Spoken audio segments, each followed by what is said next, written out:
Today we discuss the syllabus of modern instrumental methods in inorganic chemistry. There are two sections. Section first is inorganic thermal and spectroscopic methods of characterization. In that we see the first chapter, thermal technique. In that we study principal, instrumentation, working and application of following spectroscopic techniques.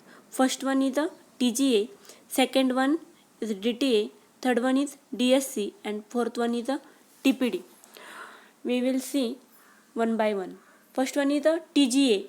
TGA means thermogravimetric analyzer is an essential laboratory tool used for material characterization. TGA is used as a technique to characterize material used in various environmental, food, pharmaceutical and petrochemical application. The second spectroscopic technique is DTA, means differential thermal analysis. The basic principle involved in DTA is the temperature difference between the test sample and an inert reference sample under controlled and identical condition of heating or cooling is recorded continuously as a function of temperature or time. The third spectroscopic technique is DSC, that is differential scanning colorimetry. Differential scanning colorimetry is a thermal analysis technique in which the heat flow into or out of sample is measured as a function of temperature or time while the sample is exposed to a controlled temperature program.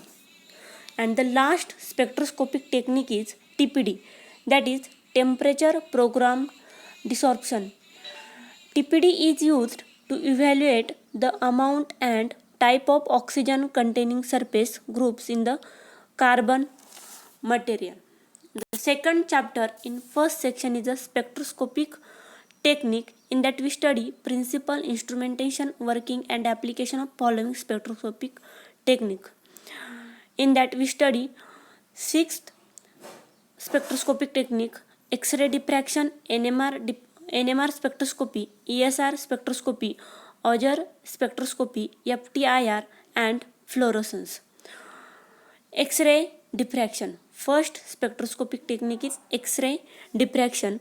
Is a standard method for determining the presence or absence of crystallographic order in materials. The second technique is NMR spectroscopic technique, that is nuclear magnetic resonance spectroscopy.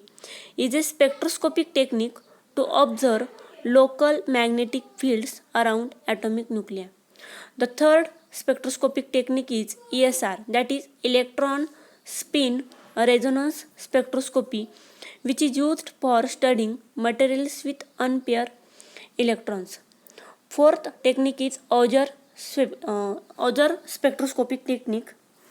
Auger electronic spectroscopy is used to investigate the composition of surface of solid.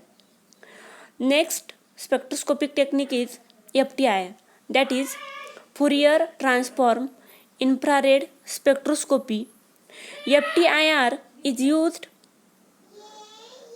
to identify organic, polymeric and in some cases inorganic material.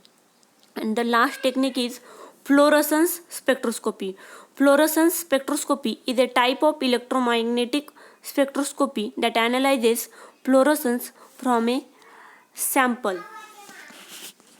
Section second.